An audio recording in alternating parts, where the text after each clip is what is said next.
إن الحمد لله نحمده ونستعينه ونستغفره ونعوذ بالله من شرور أنفسنا ومن سيئات أعمالنا من يهده الله فلا مضل له ومن يضلل فلا هادي له وأشهد أن لا إله إلا الله وحده لا شريك له وأشهد أن محمدا عبده ورسوله يا أيها الذين آمنوا اتقوا الله حق تقاته ولا تموتن إلا وأنتم مسلمون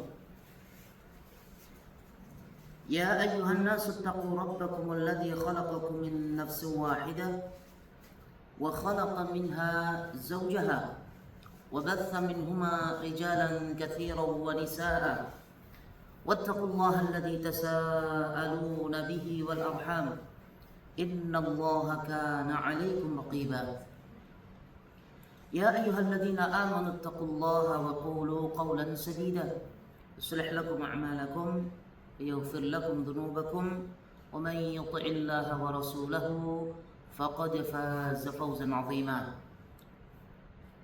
ثم أما بعد فإن أصدق الحديث كتاب الله وخير الهدي هدي محمد صلى الله عليه وسلم وشر الأمور محدثاتها فإن كل محدثة بدعة وكل بدعة ضلالة وكل ضلالة في النار. أيتها الأمهات, ibu-ibu sekalian, rahimani wa rahimakumullah. Assalamualaikum warahmatullahi wabarakatuh. Puji syukur kehadirat Allah Azza wa Jal atas nikmat yang Allah Subhanahu wa Ta'ala limpahkan kepada kita semua. Alhamdulillahirabbil alamin, pada siang hari ini kita dimudahkan oleh Allah Subhanahu wa Ta'ala untuk menghadiri majelis ilmu di majelis yang insyaallah ta'ala penuh berkah ini. Semoga Allah Subhanahu wa Ta'ala senantiasa memberikan ilmu yang bermanfaat kepada kita semua. Ibu-ibu sekalian,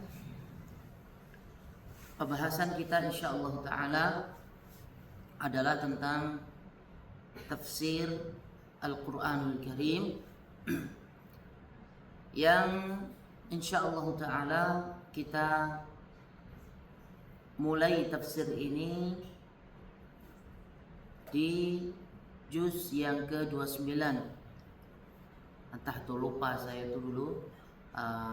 Insyaallah ta'ala sudah selesai insyaallah juz 30 yang dulu sampai An-Naba, ya. Yang berikutnya ini insyaallah ta'ala kita akan membaca surah Al-Mursalat yang disebut oleh para ulama itu adalah suwar at-tiwal al-mufassal. As-suwar at-tiwal al-mufassal yang artinya itu adalah termasuk surat-surat panjang yang terperinci. Dijelaskan oleh para ulama, ya, surat-surat yang ini, ya, surat-surat yang diawali dengan bismillah, kemudian ke surat berikutnya bismillah, itu ada at-tiwalul mufassal, ada mutawassitul mufassal, ada juga qisar mufassal. Jadi ada tiga. Jadi yang panjang-panjang yang terperinci, kemudian ada yang sedang terperinci, kemudian ada yang pendek terperinci. At-tiwalul mufassal, ya, itu dari surah Qaf sampai surat Al-Mursalat, ya. Itu biasanya dibaca salat fajar. Nabi sallallahu alaihi wasallam, ya, Nabi sallallahu alaihi wasallam membacanya di salat fajar. Walaupun Nabi sallallahu alaihi wasallam pernah membaca surah Al-Mursalat ini ketika salat maghrib. Ketika sholat maghrib, beliau sallallahu alaihi wasallam membacanya, dan itu di akhir menjelang wafatnya Nabi sallallahu alaihi wasallam. Ya, surah Al-Mursalat ini, karena surah Al-Mursalat ini biasanya dibaca kapan?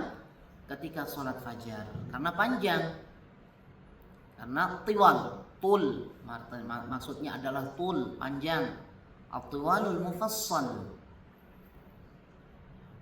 Sampai-sampai ada seorang sahabiyah, ketika ada putranya, ya, cucunya Ibnu Abbas, ya, itu membaca surah Al-Mursalati urfa fal-'asifati 'asfa wan-nashirati nashra, dan seterusnya, ya. Maka ibunya tuh menangis. Ibunya menangis karena teringat dengan Rasulullah sallallahu alaihi wasallam, ya. Tahu bahwasanya surat ini adalah yang dibaca terakhir oleh Rasulullah sallallahu alaihi wasallam, dan setelah itu Rasulullah sallallahu alaihi wasallam meninggal dunia. Taib. Ada lagi namanya setelah at-tiwal al-mufassal, ada lagi awsatul mufassal, yang sedang dan terperinci, yaitu dari surah An-Naba, sampai surah Al-Lail. Itu yang sedang. Biasanya kapan dibacanya? Dibaca ketika sholat Isya, dari surah An-Naba sampai surah Al-Lail. Jadi kalau baca surah An-Naba di sholat Isya, ya nggak apa-apa, itu termasuk awsatul mufassal, ya, yang sedang, tidak terlalu panjang suratnya. Kemudian, ya, kalau ngamalin sunnah ya seperti itu. Kadang sholat maghrib, ya, mau sholat maghrib, kalau kita ini Rasulullah SAW juga pernah membaca surah Al-A'raf. Dalam riwayat, beliau SAW sholat maghrib pernah membaca surah Al-A'raf. Dan kalau membaca surah Al-A'raf berarti dibaca semua, ya. Kalau mau ngamalkan sunnah ya nggak apa-apa. Kadang-kadang Rasulullah membaca surah Al-A'raf, tapi dikasih tahu jemaahnya, kasih tahu, ya, kamu kalau ini ya, kalau saya mau baca surat panjang, kalau mau dengerin ya silahkan, nggak dengerin, mau ini sholat di tempat lain, boleh seperti itu. Kalau zaman sekarang harus seperti itu. Di sini sholat tarawihnya semalam 1 juz. Setiap sholat tarawih itu 1 juz. Jadi bagi teman-teman yang kiranya keberatan, boleh sholat di tempat yang lain. Seperti itu. Jangan sampai memberatkan, karena ini pernah terjadi pada zaman Rasulullah sallallahu alaihi wasallam. Ada seorang sahabat, ya, ketika Hudzaifah ibnul Yaman diperintahkan untuk dakwah di Yaman, kemudian dia baca suratnya panjang sekali. Akhirnya ada seorang sahabat ini nggak kuat, dia lari ke pojok sholat sendirian. Dan itu terjadi beberapa kali. Kemudian dilaporkan kepada Rasulullah sallallahu alaihi wasallam. Wahai Rasulullah, ini ada orang nih selalu ketika sholat, ketika imamnya belum selesai, dia sholat sendirian di pojok. Langsung dia, kok kelihatan panjang, langsung sholat di pojok masjid. Kemudian, kenapa engkau lakukan itu? Ya Rasulullah, sesungguhnya imamnya terlalu panjang, sehingga saya harus sholat sendirian untuk menyelesaikan sholat saya, karena saya ada urusan-urusan yang lain. Kemudian Rasulullah SAW memanggil Hudzaifah bin Yaman. Wahai Hudzaifah, janganlah engkau membuat fitnah di antara kaum muslimin. Itu. Jadi nggak boleh terlalu panjang.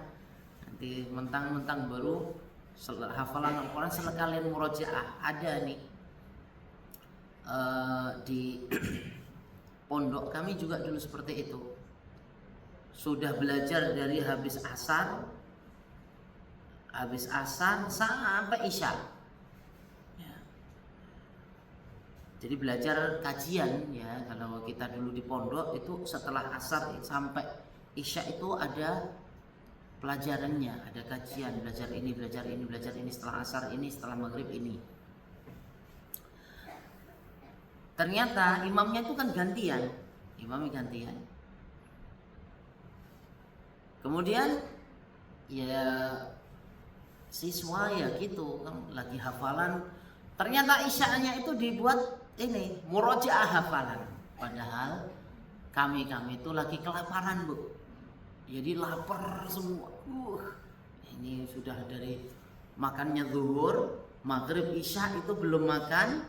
Nanti makannya ini setelah isya. Ternyata baca surah Qaf. Dan setelah baca surah Qaf itu banyak yang salah. Ya, itu berapa kali. Langsung disidang habis itu. Kenapa kau ya? Saya ingat itu. Jadi harus tahu keadaan. Ya, harus tahu keadaan ketika jadi imam. Ini penting nih bagi imam-imam yang ibu-ibu demikian juga ketika ini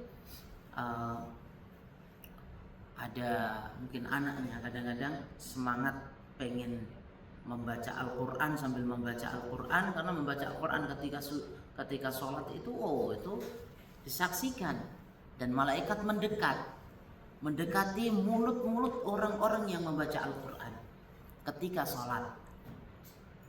Jangan sampai malah membuat jamaahnya lari. Gitu ya. Baik. Jadi itu namanya adalah Awsatul Mufassal, dari surah An-Naba sampai surah Al-Lail. Itu dibaca kapan? Isya. Jadi salat Isya itu boleh membaca Abasa wa tawalla atau wan nazi'ati gharqa, boleh ya. Seperti itu. Dan sunnah itu yang dilakukan oleh Nabi sallallahu alaihi wasallam. Kemudian ada qisarul mufassal. Qisarul mufassal, pendek dan terperinci. Itu biasanya dibaca ketika sholat maghrib. Maghrib itu karena waktunya sedikit, maka dibacalah dengan bacaan-bacaan yang pendek. Qisarul mufassal. Dari mana itu? Dari surah Ad-Duha sampai surah An-Nas. Dari surah Ad-Duha sampai surah An-Nas. Nah, itu kalau salat maghrib baca itu. Ya, baca Qisarul Mufassal. Contohnya surat rakaat pertama baca Inna a'tainakal kautsar. Paling pendek sendiri, paling pendek. Surat yang paling pendek. Kemudian ayat yang rakaat kedua membaca Qul huwallahu ahad, Allahus samad, dan seterusnya ya. Itu namanya Qisarul Mufassal. Ya. Di ini biar tahu nama-namanya yang dijelaskan oleh para ulama, dan itu yang dibaca jadi dikumpulin oleh para ulama. Nabi SAW dalam riwayat itu apa aja yang dibaca? Yang paling banyak, berarti Nabi SAW itu ketika sholat tuh paling banyak membaca ini. Ketika sholat maghrib, setelah sholat isya seperti ini, akhirnya dikumpulkan. Ya, ini namanya Qisarul Mufassal, ini namanya Awsatul Mufassal, ini namanya Tawalul Mufassal. Inilah yang disebutkan, yang dibaca oleh Nabi SAW. Sehingga kita gampang, akhirnya gampang, nggak perlu lihat hadis-hadisnya, sudah tahu mana yang sunnah yang sering dilakukan atau dibaca oleh Nabi Sallallahu Alaihi Wasallam. Baik, ibu sekalian yang dimuliakan Allah Subhanahu Wa Taala, rahimani wa rahimakumullah, ada beberapa hal yang ingin ana sampaikan kepada ibu sekalian, bahwasanya mempelajari Al-Quran, kita ulang-ulang ya, mempelajari Al-Quran itu bukanlah perkara sepele. Membaca Al-Quran ini adalah, atau mempelajari Al-Quran ini adalah sesuatu yang sangat dicintai oleh Allah Subhanahu wa taala, atau amalan yang sangat dicintai oleh Allah Subhanahu wa taala. Maka orang-orang yang membaca Al-Quran, mempelajari Al-Quran, mereka itu adalah orang-orang yang mulia. Mereka itu adalah orang-orang yang terpilih, yang dipilih oleh Allah Subhanahu wa taala, dan mereka adalah orang-orang yang paling mulia. Orang yang paling baik dan orang yang paling mulia. Sebagaimana hadis Nabi sallallahu alaihi wasallam, khairukum man ta'allama al-Qur'ana wa 'allamahu. Sebaik-baik kalian adalah yang mempelajari Al-Qur'an dan mengajarkannya. Jadi mulia orang yang mempelajari Al-Qur'an, mulia orang yang mengajarkan Al-Qur'an, mulia pula orang yang selalu ada pada dirinya itu Al-Qur'an. Jadi yang semangat belajar Al-Quran jangan cuman ketika kajian saja, ya, di rumah juga membaca Al-Quran, kemudian ajarkan kepada putra-putrinya Al-Quran, ya, ajarkan Fatihah. Kalau nggak gitu, nggak bisa ngajarkan, belajar Al-Quran.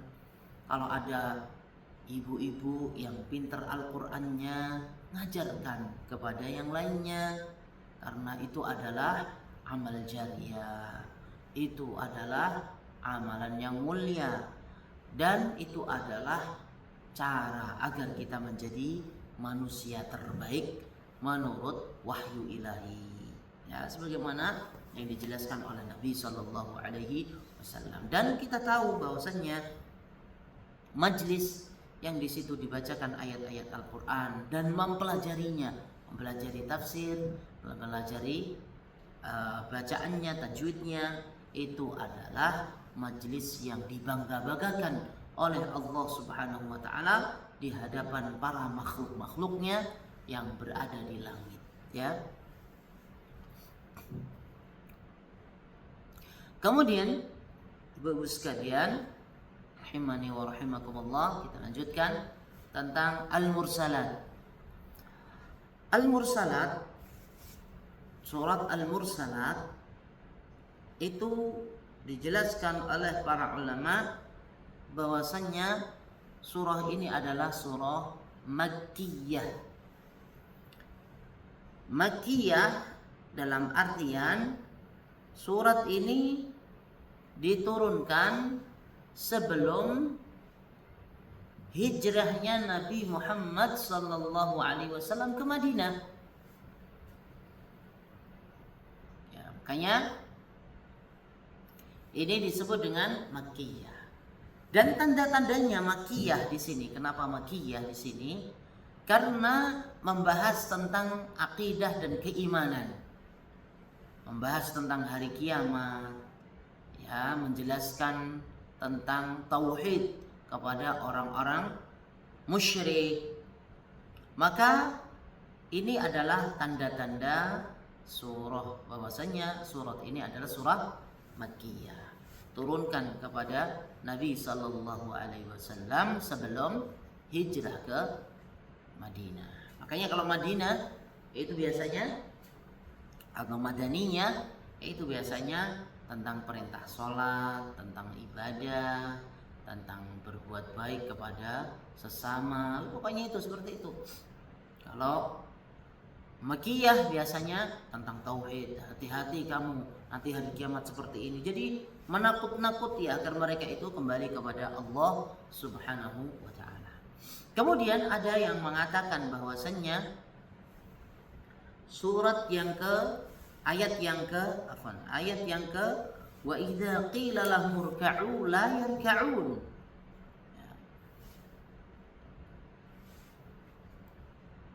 Ayat yang ke-48 itu sebagian ulama mengatakan bahwasanya itu adalah Madaniyah. Ini adalah perkataan Ibnu Abbas dan Qatadah. Ya, adapun yang mengatakan bahwasanya Makkiyah itu adalah Al-Hasan dan Ikrimah, Atha dan Jabir. Saya ulangi Bu sekalian, yang mengatakan bahwasanya Madaniyah dari surah 48 ya, wa idza qila lahum urka'u la yarka'un, itu Madaniyah itu adalah pendapatnya Ibnu Abbas dan Qatadah. Tapi dari ayat 1 sampai 47 itu adalah apa? Makkiyah. Itu pendapatnya ya. Adapun yang Madaniyah itu adalah wa idza qila lahum urka'u la yarka'un. Adapun pendapatnya Al-Hasan wal Ikrimah wa Atha wa Jabir ya, Hasan, Ikrimah, Atha dan Jabir, bahwasannya semuanya itu adalah Makkiyah. Semuanya itu adalah Makkiyah. Bukti bahwasannya semuanya itu adalah Makkiyah adalah sebagaimana asbabun nuzul yang dijelaskan oleh Al-Imam Al-Bukhari dan Muslim dalam sahihnya dari sahabat Abdullah ibnu Mas'ud radhiyallahu taala anhu, bahwasannya ya, suatu ketika Rasulullah sallallahu alaihi wasallam pergi mengajak para sahabat untuk mempelajari Al-Quran.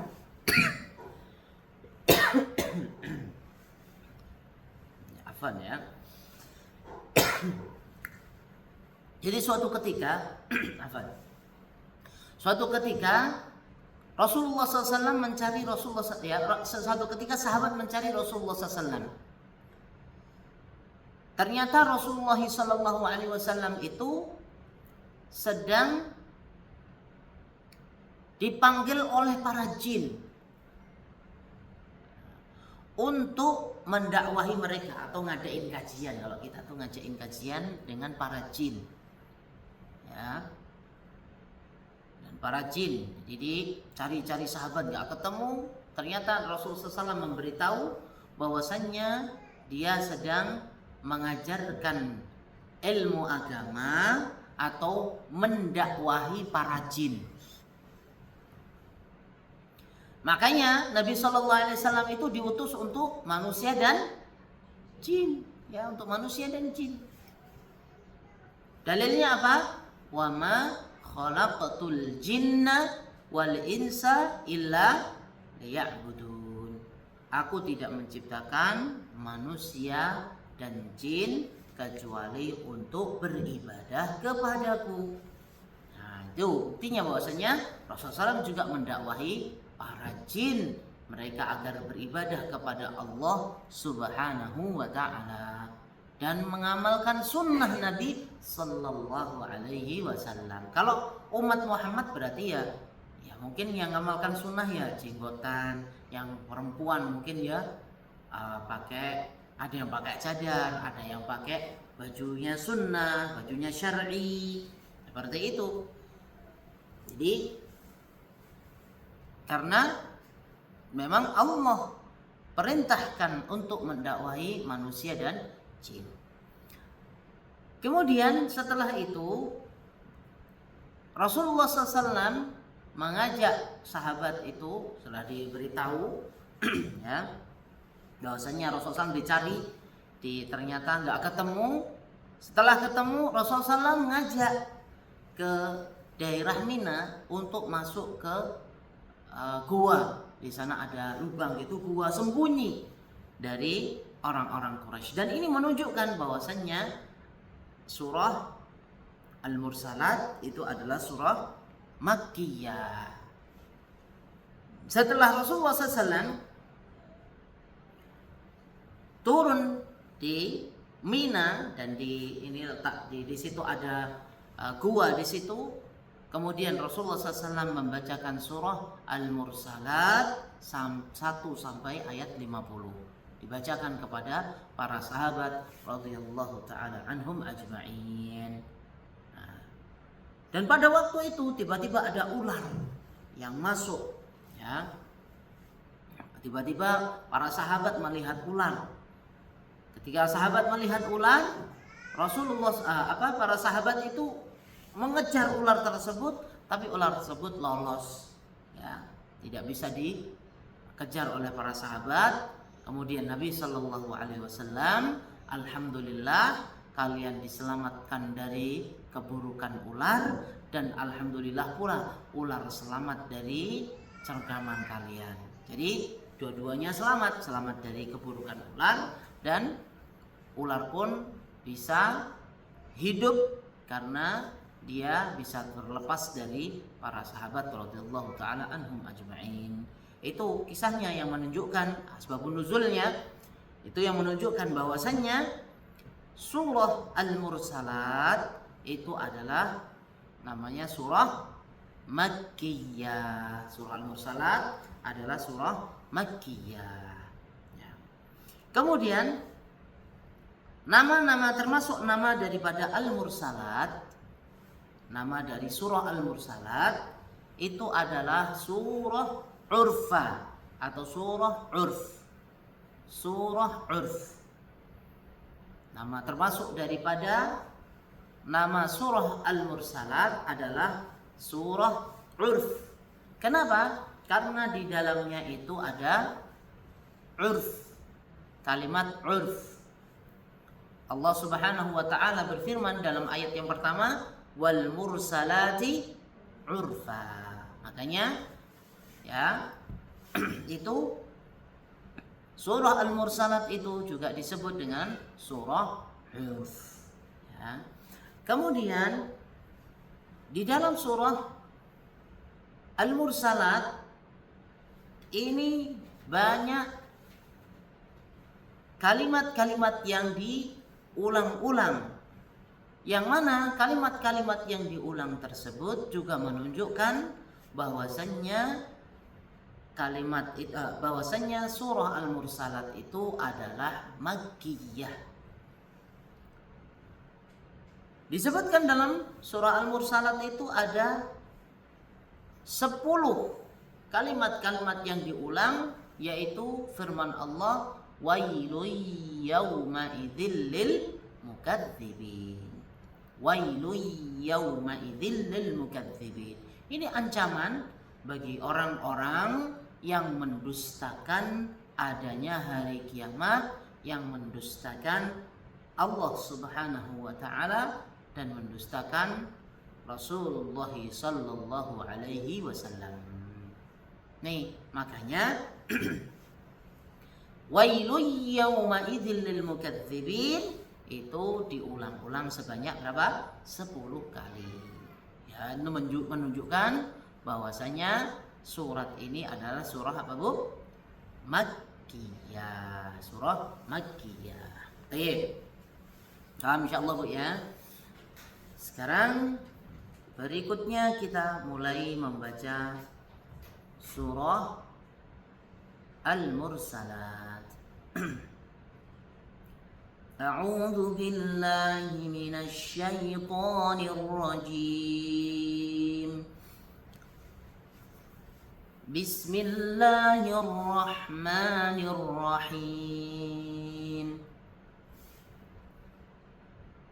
والمرسلات عرفا فالعاصفات عصفا والناشرات نشرا فالفارقات فرقا فالملقيات ذكرا عذرا أو نذرا إنما توعدون لواقع فإذا النجوم طمست وإذا السماء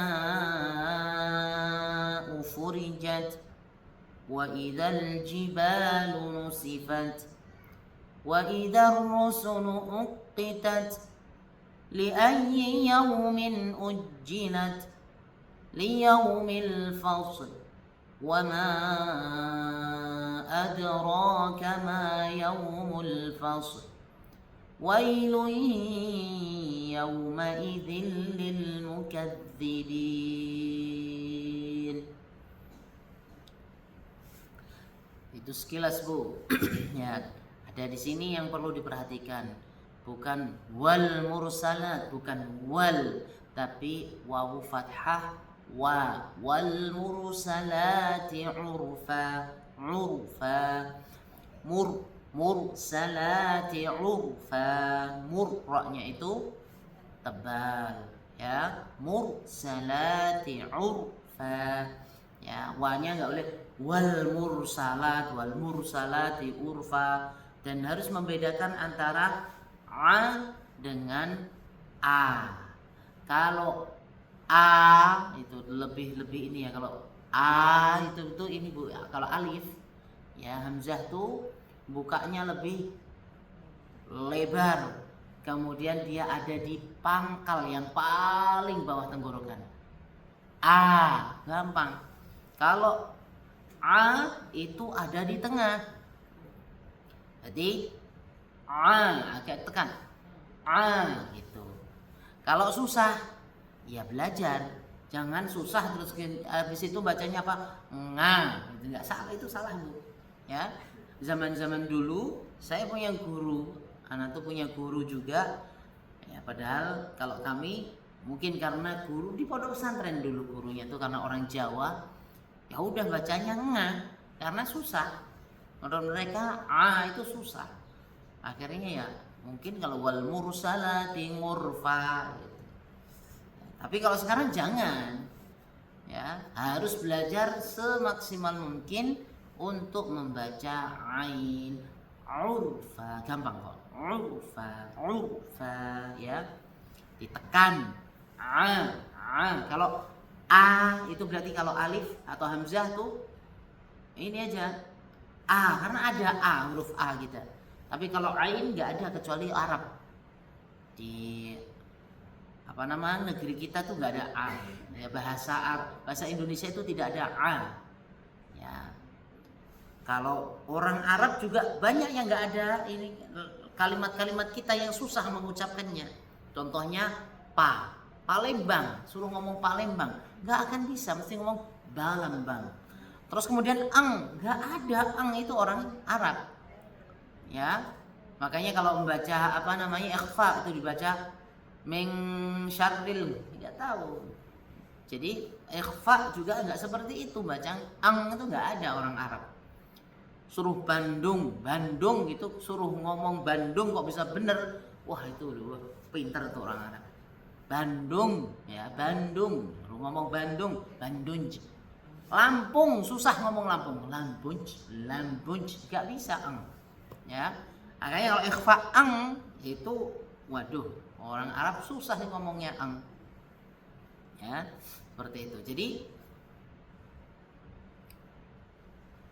ada kalimat-kalimat atau huruf yang ada di kita dan itu tidak ada di huruf Arab. Demikian juga ada orang Arab yang tidak bisa mengucapkan huruf Indonesia, termasuk P, itu susah P. Ya. P itu mesti ba, karena adanya Arab itu apa? Ba mesti adanya. Tapi kalau ngomong P, ngomong Pakistan, nggak akan bisa ngomong Pakistan. Kenapa? Karena memang nggak ada. Dan demikian juga Arab itu nggak ada yang tidak ada di kita itu apa? Itu di Arab.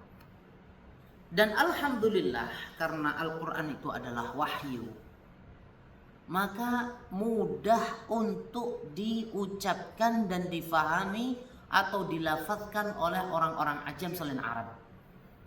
Bahkan mungkin ada orang Arab yang lebih fasih daripada orang Indonesia, Bahkan ada orang Indonesia atau orang ajam yang lebih fasih daripada orang Arab.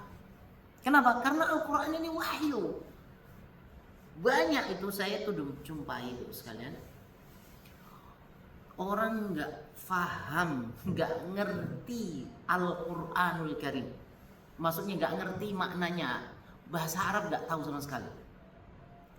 Tapi ketika baca Al-Quran, Allah ngalah-ngalahin orang Arab asli.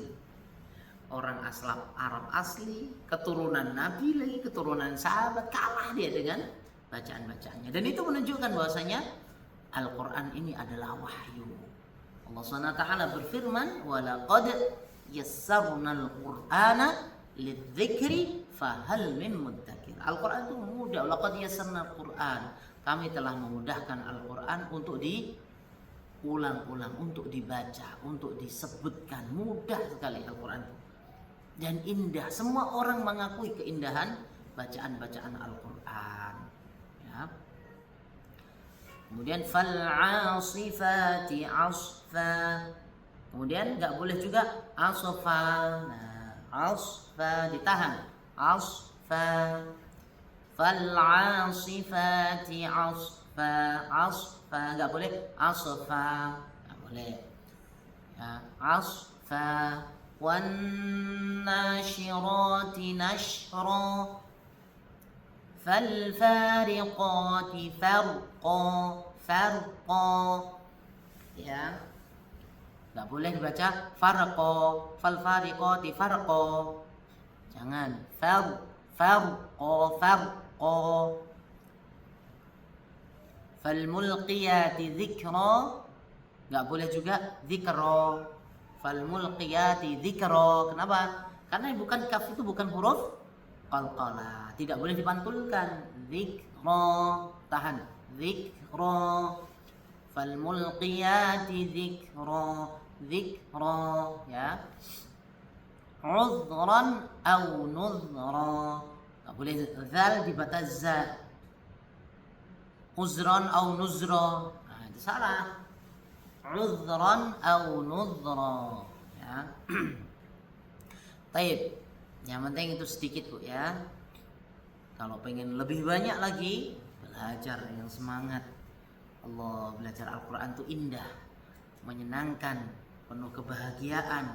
Dan kalau belajar Al-Quran itu nyandu. Ya, belajar Al-Quran itu nyandu, Bu, sekalian. Canduan tapi Al-Quran, waduh, nggak ada masalah.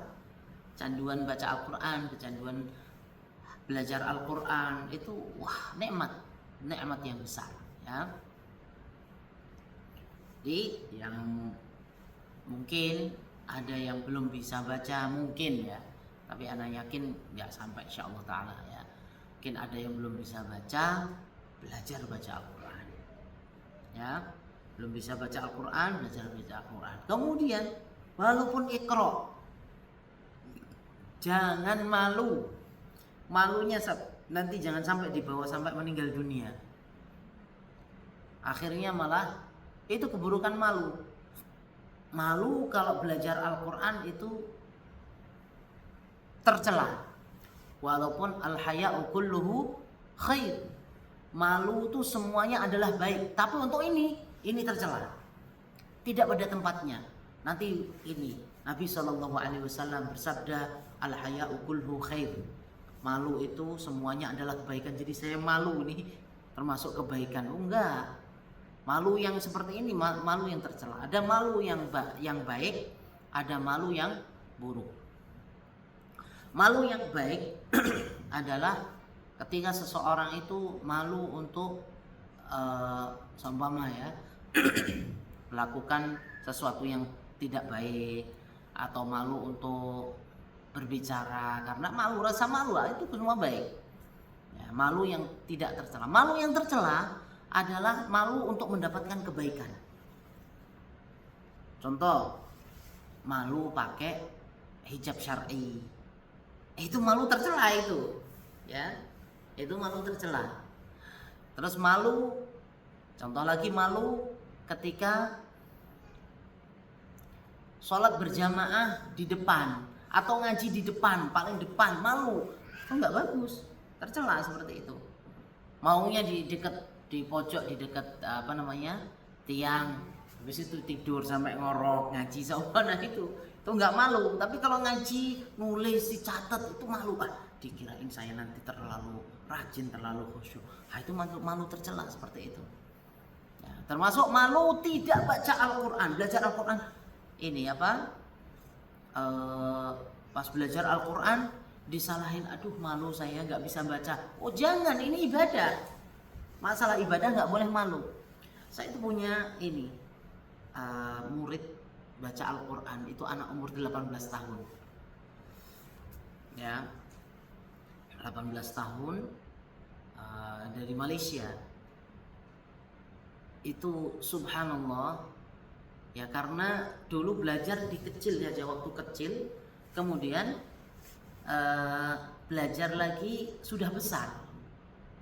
Sekolahnya awalnya di Malaysia, kemudian sekolah lagi di Qatar, lanjutkan di Qatar, sudah besar sama bapak ibunya di Qatar. Akhirnya udah harus belajar ngaji karena punya tetangga alhamdulillah ngaji. Terus baca Fatihah itu seperti Upin Ipin, Bu ya. Bismillahirrahmanirrahim. Salah benernya itu, membenarkannya itu ya, cara membetulkan tuh subhanallah susahnya bukan main. Karena apa? Dari kecil salah, gurunya salah, ya sudah salah terus. Sampai akhirnya ngomong, Ustaz, saya malu Ustaz kayak gini. Ada kawan-kawan mereka sudah menghafal Al-Quran, sudah 3 juz, sudah bacaannya betul katanya. Ya, saya baca ini Fatihah salah terus Ustaz. Akhirnya saya kumpulin semuanya. Jadi ya saya kumpulkan itu anak-anak itu ya, saya kumpulkan semua, saya kasih tahu. Belajar Al-Quran itu ya tidak untuk malu. Tapi belajar Al-Quran itu ibadah. Semakin banyak salahnya, semakin banyak kebaikannya. Sebagaimana sabda Nabi sallallahu alaihi wasallam, ya, man qara'al Qur'ana wa huwa mahirun fihi wa huwa ma'a safaratil kiramil barara. Yang mahir baca Al-Quran nanti bersama malaikat. Wa man yaqra'ul Qur'an wa yatata'u fihi falahu ajran. Barang siapa yang membaca Al-Quran dan dia tak terbata-bata, jadi membaca A aja susah bacanya, nga sama diajarin A ya susah bacanya, kemudian panjang pendeknya susah, tapi tetap belajar. Ketika disalahkan dan dia salah, mengakui kesalahan dan pengen betul, maka pahalanya akan berlipat-lipat karena dia berusaha. Itu dia sekalian. Ya, saya nasihatin seperti itu. Jadi walaupun ini, dan Allah SWT itu memberi keutamaan manusia itu berbeda-beda. Ada yang fasih, ada yang susah, dan itu ada hikmahnya semuanya. Yang fasih itu kadang-kadang Bu sekalian, yang fasih itu suka remehin, akhirnya nggak baca Al-Quran. Yang bacanya terbata-bata ini biasanya baca Al-Qurannya awet, biasanya semangat terus.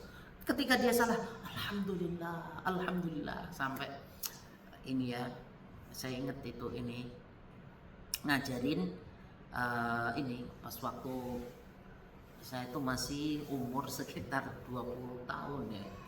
Saya itu pernah ngajarin bapak-bapak ya di Denpasar. Habis setelah subuh itu mereka kumpul, ada 50 orang. Ya, tapi ada bapak-bapak yang umurnya sekitar 50 tahunan. Itu semangat sekali belajarnya di depan sekalian. Disuruh ya, wal qalami wa ma yasturun. Ya. Dia bisa baca. Subhanallah, qadarullah, lisannya tuh susah membaca wal qalami. Bacanya apa? Wal qamali, wal qalami, wal qamali, sampai nangis dia. Lihat dibaca, lihat sampai nangis. Tapi tidak membuat surut dia belajar, surut malah tambah semangat belajar. Pada yang lainnya tuh ya istilahnya umur 20-an, 30-an, dia tetap semangat. Ini kepada ibu-ibu ini yang seumpama Allah takdirkan dia membaca Al-Qur'annya masih lemah, apalagi belum bisa membaca, jangan sampai belum bisa membaca ini dibawa mati. Harus belajar sekarang, apalagi di Qatar ini. Ya Allah, di Qatar ini nikmat Bapak sekalian. Nikmat, kemaksiatan kurang. Coba di ini, waduh, di Indonesia belakang nih tetangga masih musik-musikan durdar seterusnya. Pokoknya nikmat di Qatar ini. Ya. Terjaga insyaallah taala. Dan nikmat seperti itu harus kita syukuri. Nikmat itu harus disyukuri dengan apa? Memperbanyak ketaatan kepada Allah Subhanahu wa taala. Ya.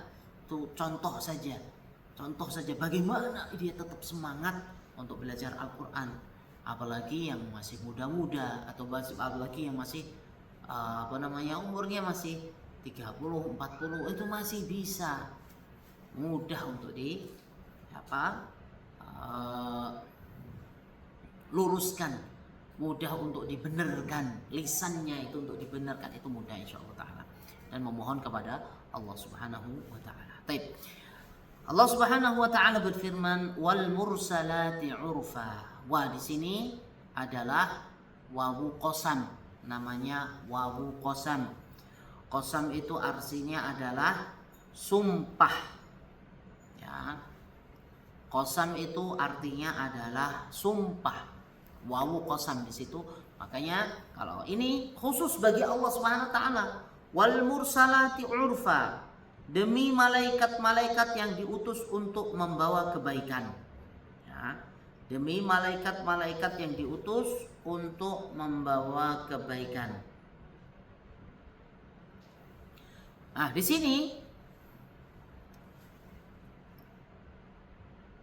bersumpahnya Allah Subhanahu wa taala demi malaikat itu diperbolehkan. Yang boleh bersumpah demi makhluk itu hanya Allah Subhanahu wa taala.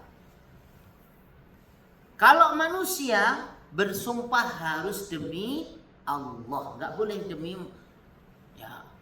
Allah, demi Rasulullah. Sering saya jumpai, ya Allah, orang Islam sumpah demi Rasulullah, enggak boleh.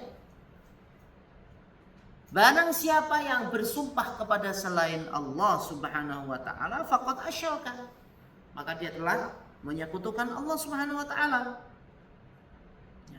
Karena seseorang itu ketika bersumpah demi sesuatu itu karena dia mengagungkan sesuatu tersebut.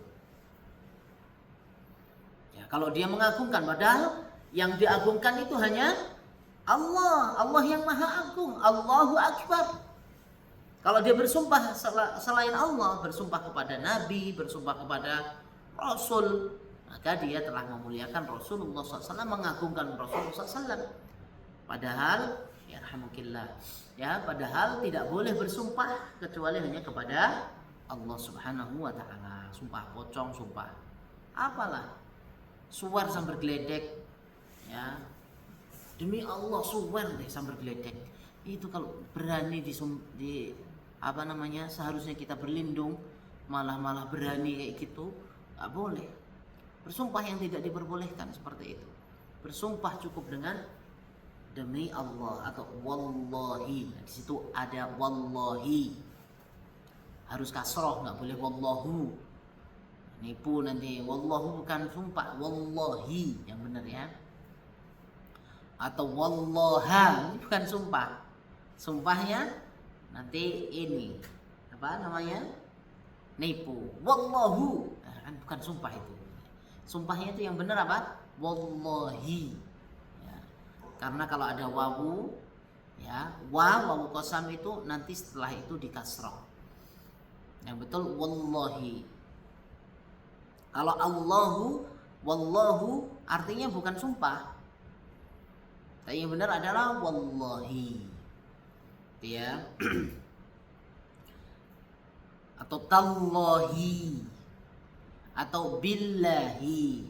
Jadi qasam itu ada wawu, ba dan ta. Wallahi, billahi, tallahi. Selain kepada Allah tidak diperbolehkan karena itu termasuk syirik, menyekutukan Allah Subhanahu wa taala.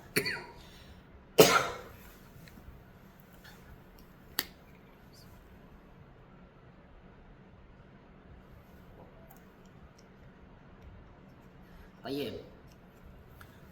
Al-mursalat wal mursalat itu memiliki beberapa makna. Seperti yang dijelaskan oleh Al-Imam Al-Mawardi dalam kitab An-Nukat wal Uyun, bahwasanya al-mursalat itu memiliki beberapa makna,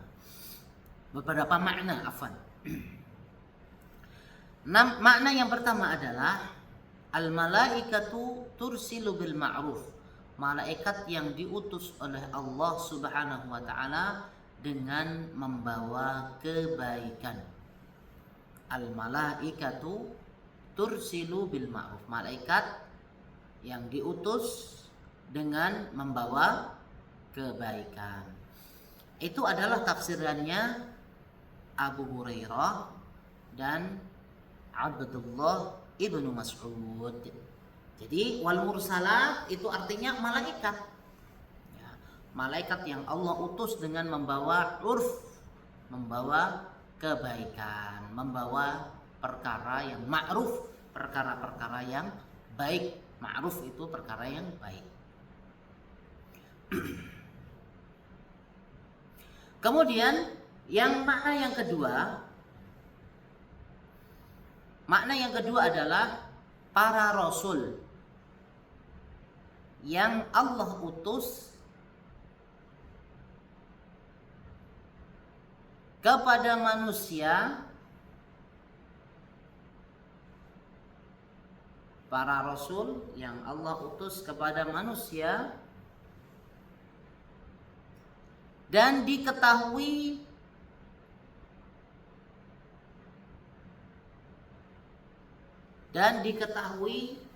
dari mukjizat-mukjizatnya,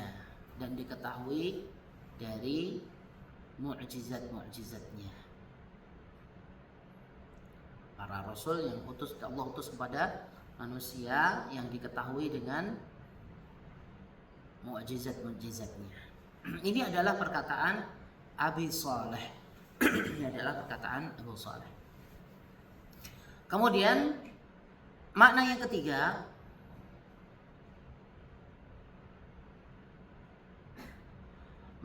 ketiga adalah ar-riyah. Ar-riyah itu angin yang Allah utus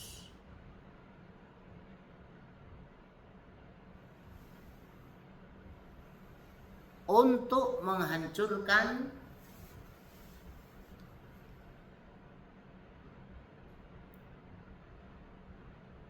umat-umat yang membangkang. Ini adalah perkataan jumhurul mufassirin. Ini perkataan jumhur atau kebanyakan ulama mufassirin.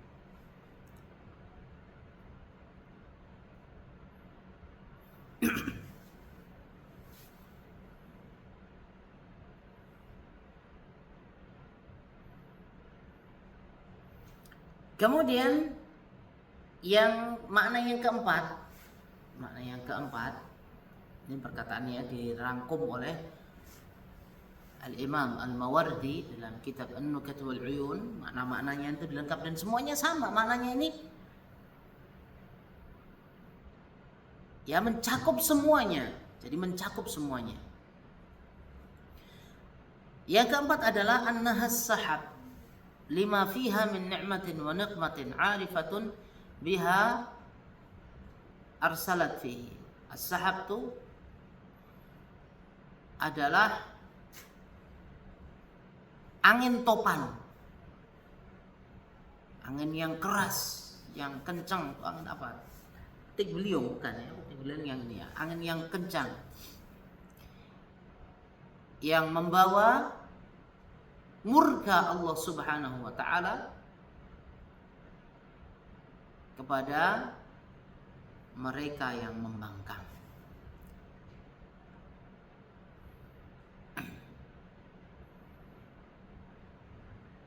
Itu ya. Jadi itu makna-maknanya semuanya. Makanya dijelaskan oleh para ulama. Jadi Al-mursalat, al-sifat ini ada dua makna. Makna yang pertama adalah malaikat. Jadi wal mursalat, al-sifat, nasyirat, wal fariqat, mulqiyat. Sampai ayat 5 itu, ya, sampai ayat 5 itu maknanya yang pertama adalah para malaikat, al-mursalat, al-sifat, nasyirat, fariqat, mulqiyat. Ya, ayat sebelum-sebelumnya itu semuanya diartikan malaikat dan utusan Allah Subhanahu wa taala, para rasul. Ya, itu makna yang pertama. Kemudian makna kedua adalah semuanya adalah angin. Karena termasuk ujian atau termasuk azab Allah Subhanahu wa taala yang paling besar yang Allah timpakan kepada umat-umat terdahulu adalah apa? Angin, Bu sekalian. Makanya ketika para sahabat dulu melihat angin itu senang, maka Rasulullah SAW apa? Takut Rasulullah SAW. Rasulullah SAW takut. Maka ketika itu Rasulullah SAW melihat angin yang kencang, Rasulullah SAW memberitahu para sahabat, wahai sahabatku, sesungguhnya ada umat-umat terdahulu yang dibinasakan dengan angin.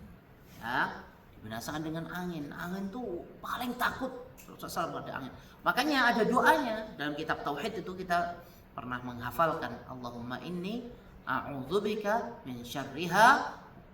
Allahumma inni a'udzubika min syarriha. Ya. Allahumma inna nas'aluka min khairaha wa a'udzubika min syarriha. Ya. Atau Allahumma inna nas'aluka khaira hadzal rih wa a'udzubika min syarri hadzal rih.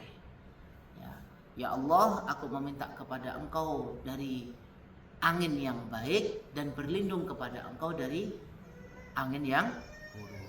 Jadi termasuk di Qatar nih Bu sekalian, sering kita kan ada angin kencang, angin yang ini, berdoa kepada Allah Subhanahu wa taala. Makanya di sini kalau angin berarti itu keburukan.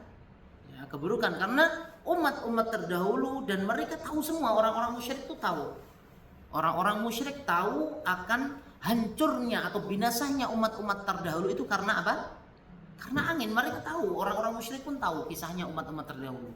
Makanya disebutkan di sini agar mereka itu kembali kepada Allah dan mau menerima dakwahnya para nabi dan rasul, menerima dakwahnya Rasulullah SAW. Kemudian jadi yang pertama tadi maknanya apa? Malaikat dan para rasul. Makna yang kedua adalah apa? Angin. Itu yang dijelaskan oleh para ulama, yang dirangkum oleh para ulama. Insyaallah taala ibu sekalian, rahimani wa rahimakumullah, kita akan lanjutkan pada pertemuan berikutnya insyaallah taala, dan kita cuman mempelajari. Adapun yang memberi taufik adalah Allah Subhanahu wa taala. Nasihat tadi penting Bu sekalian, ibu-ibu semangat belajar Al-Qur'an. Kalau pengen anaknya nanti juga penghafal Al-Qur'an, senang dengan Al-Qur'an. Kalau orang tuanya itu senang dengan Al-Qur'an, senang dengan ilmu agama, otomatis anaknya nanti juga akan senang agama, walaupun belum kelihatan. Kadang-kadang belum kelihatan, dia itu akan nampak. Kalau pengen anaknya dijaga oleh Allah SWT, dia harus menjaga dirinya, ya. Karena kalau dia menjaga diri secara tidak langsung, dia itu menjaga keturunannya. Kalau dia menjaga diri, maka keturunannya juga akan dijaga oleh Allah Subhanahu wa taala. Ihfazillah yahfazuk. Jagalah Allah, maka Allah akan menjaga kamu. Pengen anaknya jadi orang yang paham ilmu agama, Al-Qur'annya bagus, ya bapak ibunya nggak pernah belajar ilmu agama, nggak pernah ngaji, nggak pernah baca Al-Qur'an, gimana? Apalagi di zaman fitnah ini, akhirnya dapat pelajaran yang dia lihat adalah ya dari YouTube, dari TikTok, dari Instagram, dari media-media sosial yang lainnya. Akhirnya malah justru keburukan.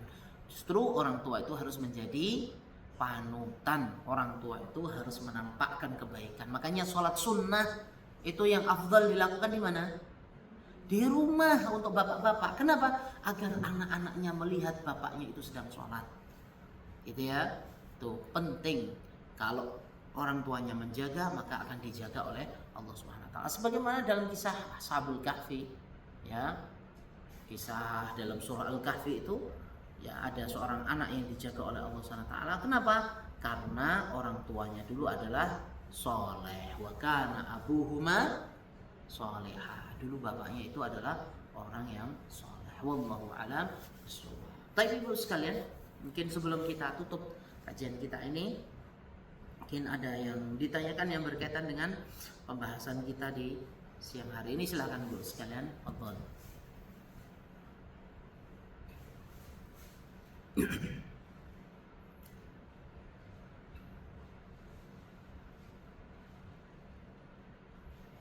Ayo bu.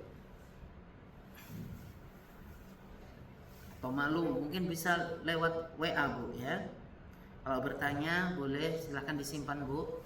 Nomor saya ya disimpan 553 76 978 553 76 978. Catatnya bu ya.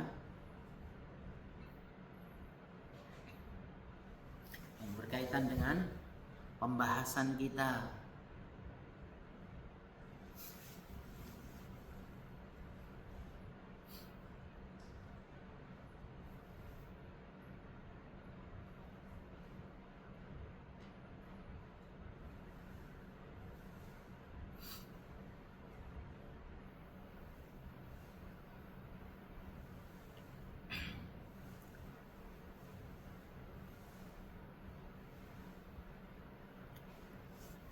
Tanya-tanyaan bu, udah cukup insyaallah.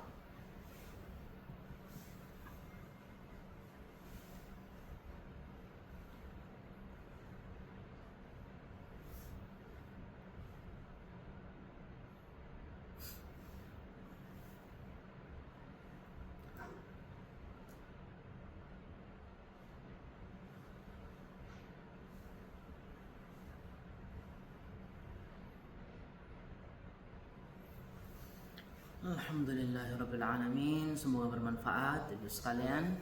Dan hanya Allah Subhanahu wa ta'ala yang bisa menunjukkan kita kepada yang baik dan yang benar. Dan hanya Allah yang bisa memberi taufik kepada kita semua. Semoga bermanfaat. Kita tutup dengan doa kafaratul majlis sekalian.